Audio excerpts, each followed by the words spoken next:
Hey friends, I recently posted a video of some Formula One models and dusting those off, and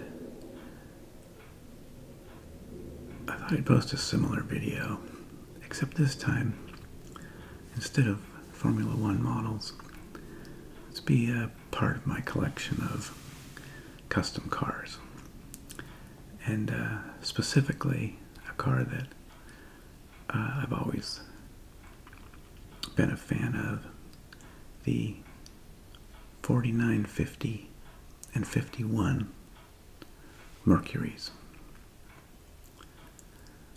But before I jump into that, I was going to show this other little guy.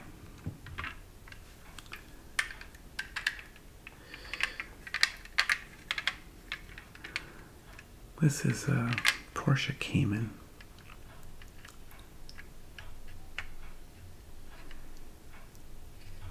And I found this in my stocking from Santa one year. And Santa's pretty smart, because he must have known I'd like this little car. And one of the reasons is because we actually have one of these. Not this exact car. The one we have is one generation newer than this one, but it's pretty much the same car, very similar. And the one we have is in this exact color. This is called Guards Red. It's a Porsche color. And ours also has silver wheels, not identical to these wheels, but similar.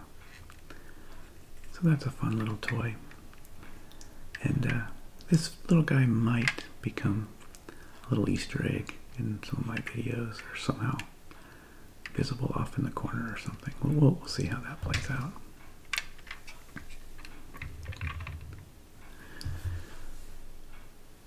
But as I was saying, these 49, 50, 51 Mercuries. Now, they were a great body style, even without customization, which I don't believe I even have a fully stock example in any of these models, but even without customization, it was an attractive car. But they're great candidates for customization. So if you've attended very many car shows, you've probably seen these cars in some version of some customization of a custom Mercury somewhere in a car show. They're very popular. And you can see these three little models happen to be styled the same. And to be honest with you, I don't know exactly where they all came from, or whether they were purchased similar time, or whether they were just happened to be very similar customs that were purchased separately. But in particular, this little guy, which is, I think, 1/72nd scale, if I'm not mistaken. It's basically a Hot Wheels size car. And this guy, which is really heavy to lift, it's a big old heavy thing. These are metal toys, or cars, or models. And you can see those two are pretty much the same car, just in a much different scale with different detail. And on this larger one, the doors open. You can see in the custom interior.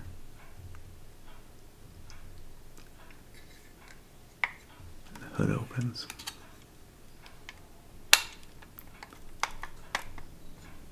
With some difficulty. Now, I don't know for sure what engine this is in this car. It's not the original, which would have been a Ford flathead V8. One of the most popular replacement engines people put in these cars nowadays are small block Chevrolet engines. This one looks a little bit like a small block Chevy, but it kind of doesn't as well. So it might be a period engine, like maybe a Cadillac or Oldsmobile, or it might not be a real model of a real engine at all. It could just be mock-up of a generic V8, not any particular specific model. So, as I dust off these old models, because they've been sitting on shelves, I'll go into some more detail about them. I do know that this guy, this funky little cartoon car, which is, as you can see, styled quite similarly to these, but this one was actually purchased kind of ironically. It was when Chevron was having some kind of a promotion, and they were producing these cars that look like this in this style of car and many different models. But I saw this little Mercury, or I don't even know if it's really supposed to be a Mercury or what it's supposed to be, but I saw it was in the same style as these other cars and cartoonish. But so I thought I'd pick that up. So we'll dust that guy off as well. And then in addition to these three, there's a couple of others we'll talk about and I'll dust off. But I'll get started on that, and I'll just talk about them while we're kind of dusting them off. You'll see some of this, and I'm just going to do the same thing I did last time, just try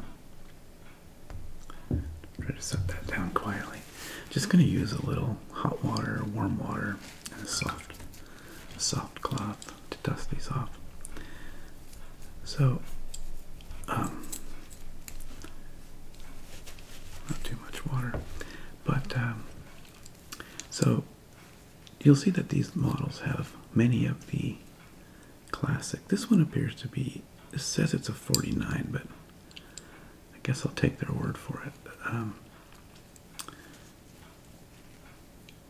But the classic, some of the most common customizations that are done to these old Mercuries are to first what they call chop the top. If you can see, the top has been shortened, where an original would have been quite a bit higher, would have had a much more bubbly top, much higher there, and the front windshield would have been large or taller. That's one of the main customizations, and we'll talk a little bit more about like what's involved in doing that chop. It's pretty amazing, especially the early days, the way they were doing that. Another thing you'll see common in these cars is what they call Frenching the headlights. So they get rid of the trim that would typically be there in a stock Mercury, which would have a chrome trim around the headlights, and they mold that into the fender. So the headlights are molded right into the fender, and they call that Frenched headlights. Those are a couple of the most common customizations done to these cars. They chop them and French the headlights. Those are common customizations. And then, of course, another one is lowering the car significantly from its factory height. So you can see that the car has been greatly lowered, so it hugs the ground, especially in the back. And that's a look that's very popular with these cars.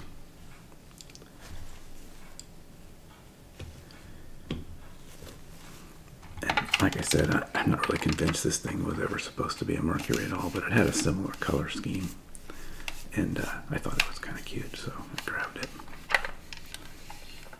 It's just a gas station toy. Oh look, the eyes move.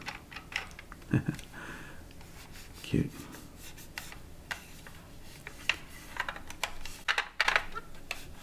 Hopefully that's not too loud with those wheels clacking around. Try to hold them still.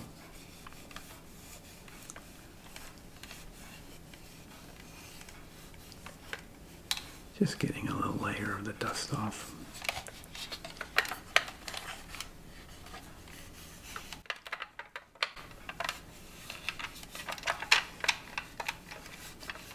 Okay, that's probably enough for that guy.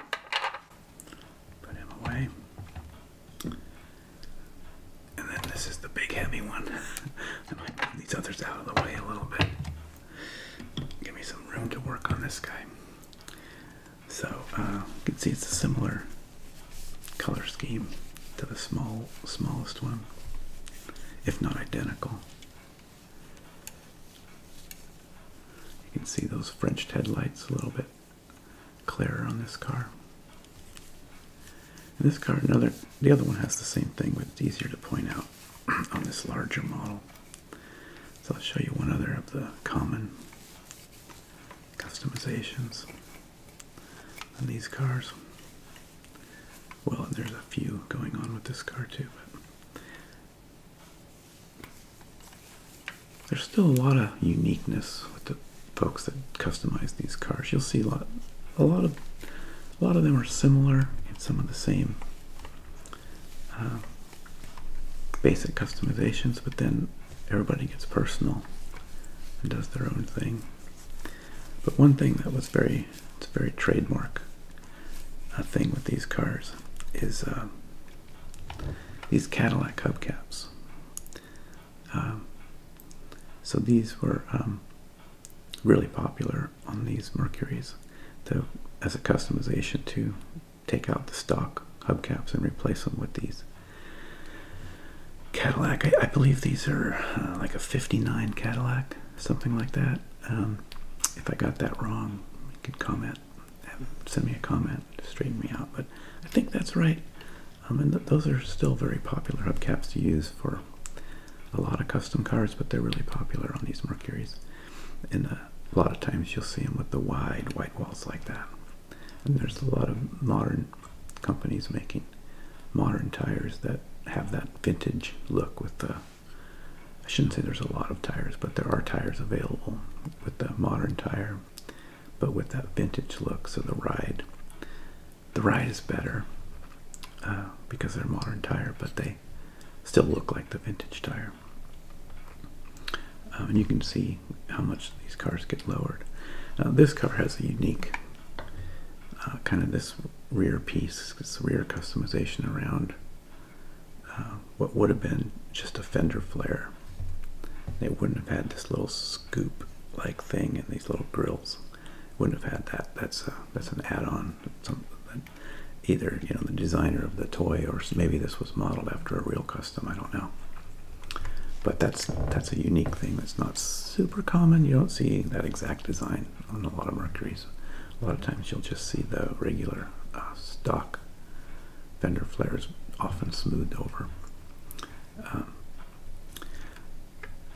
But yeah, in the early days when they would chop these tops, they would, for the back window, they would actually keep the back window stock, because it's very hard to find and make these curved glass windows. The front's a little easier because it's essentially flat, so you can put in a nearly flat windshield. They're a lot easier to make or have produced, but these rear windows were tricky. So what they would do is just use the stock window, drop it down, and part of the old rear window would actually be inside the car interior, and they'd hide it, in the headliner and so on, but they wouldn't change that back window. They would just drop it down, angle it, and stick it in there, and customize and shape it back in again, which is a lot of patient work.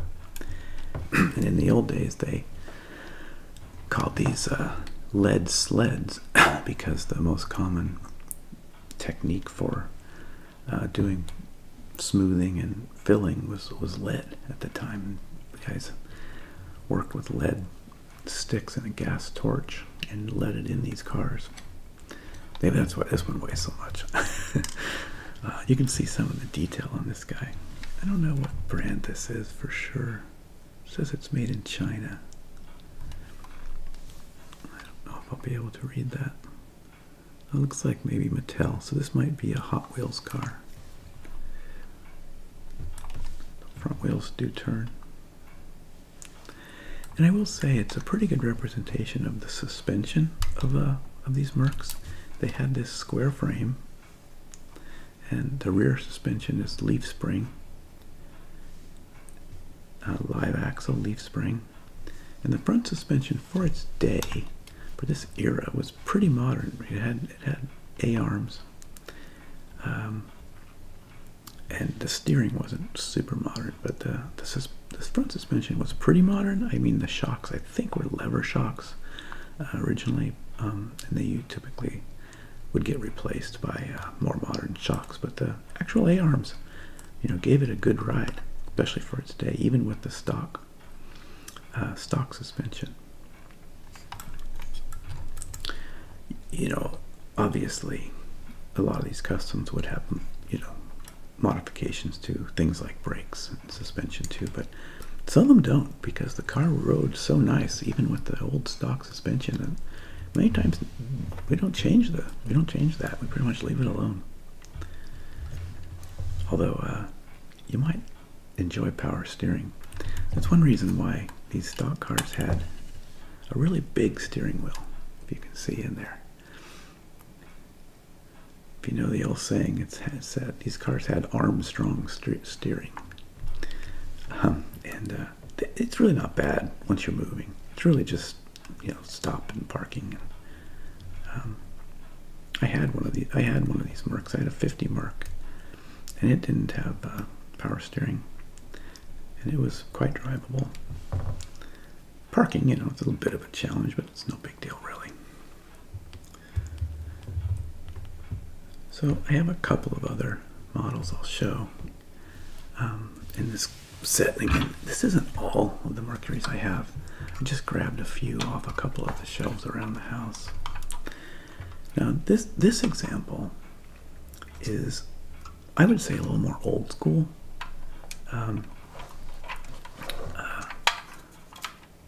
Yeah, again, it's got a different engine, and again, I can't tell you exactly what engine that's supposed to be.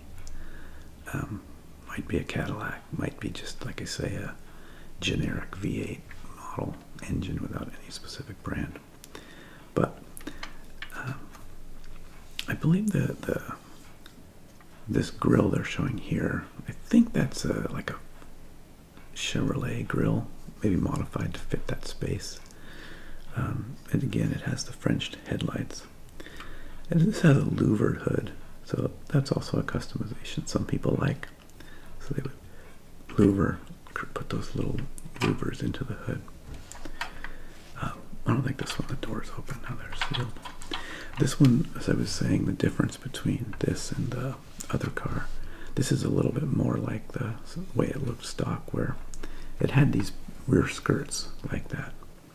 And a lot of times those have been modified to be flush, but in this example they're not flush, but sometimes that was a modification folks did.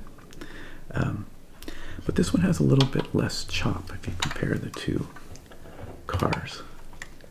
This one has a little bit less chop than the other one. You can see this one, the top is much lower, the one with the flames. That almost takes two hands to lift. The one with the flames has a shorter top.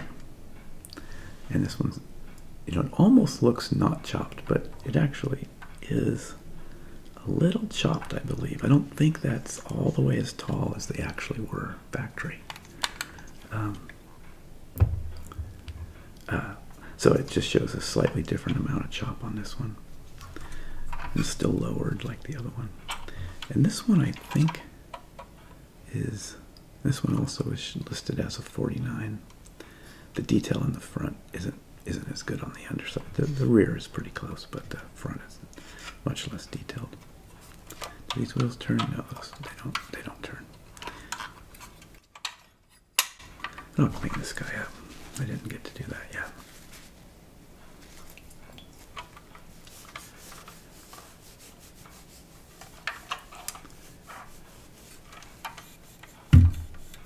Sorry about that.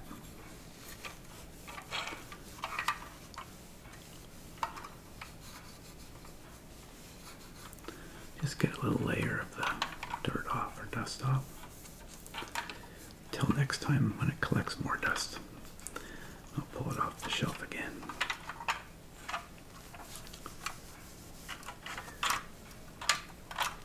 You know, and these are not, you know, high value models. They're just basic little toy models. But like I say, they're good examples of the 50 Merc, or this one, in this case, a 49 Merc. Beautiful cars. And I've got, let's see, I've got two other little examples. This is another little tiny one, so this is another Hot Wheels style size car. And this one is a little bit misproportioned. I don't know this. I don't know this maker on this one. Sorry, but it's a little it's a little funky, this little guy, but because it seems like they've extended the roof on this. If you see, that top seems just much longer. Of course, the car's, yeah, it's pretty close, but the whole car seems a little bit out of proportion. So I don't know what's going on with that. It seems out of proportion for a two-door Mercury. So it's okay though. I mean, what the heck. But you can see it's got some of those same customizations or similar customizations. It's, sorry about that, it's chopped. The headlights are Frenched in. It's got some kind of a grill I don't really recognize on there. You see a lot of people do creative things with the Mercury grills. They do something with that space. Looks like the hood opens on this one. Oh, and this one's got a representation of the factory original engine, which would have been probably a little hard to see in this small toy, but small model. But that's a Ford factory, or I should say a Ford flathead V8. So that would have been the engine that would have come with these cars. You know, and in those years they bragged that they had 100 horsepower, I think was the brag. So that V8 had 100 horsepower, which for the day was apparently significant power. Yeah, these modern cars today have insane amounts of power in some of them. But that was a big deal then, to have 100 horsepower in that Mercury right out of the factory. So the only other one I have here is one in a box. I've never even taken this out of the box. Okay, this guy's almost too big to really see in this shot, but it's again another Mercury. This one says 1949 Mercury Custom, Route 66 Original Toy Company. I don't know too much about that. Get your kicks on Route 66 or Route 66, depending on how you like to pronounce that. It says age 6 and up, so that includes me. I guess it says features a souvenir postcard from along the historic Route 66 or Route 66. Collect them all. And again, you probably can't see as it's way down buried in there, but I can tell from here that the engine in there is not the original flathead. It's a more modern overhead valve engine. But you can see again some of these same customizations with the chopped top, those Cadillac wheels, likely Frenched headlights. Yeah, you can barely see them in this view, but it does have the Frenched headlights with doesn't have the chrome rim around them. So anyway, so that's some of these custom Mercuries. The 49, 50, and 51 Mercury were the really popular ones to customize, and still are. You'll still see a lot of these old Mercuries at car shows, winning awards too, because they're just a classic, fantastic starting point for doing customization. Well, I hope you enjoyed this little video of a few Mercury customs. I'll see you soon. Thanks for watching. Bye-bye.